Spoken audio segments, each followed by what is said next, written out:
Hi guys, my name is Tori Ferguson and this is my chapter 11 video about strikes.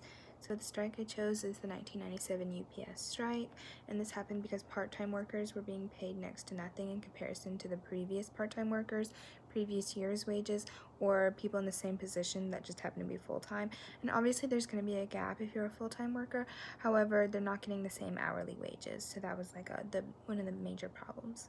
And this strike lasted for 15 days, and the outcome was the case that was brought up was won, and a contract campaign was started to get part-time members moving and their wages heightened and equalized.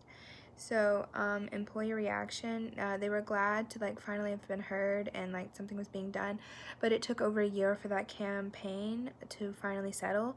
So they were upset that there was, despite all their hard work for 15 days doesn't sound like a long time, but to not go to work for 15 days is a big deal. So they went through all that for it to take a year to get what they were asking for, which is basic equal pay.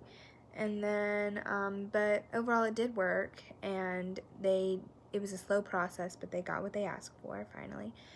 And my personal thoughts were, I think it's sad that UPS didn't value its employees enough that did the same job just because they didn't work as many hours.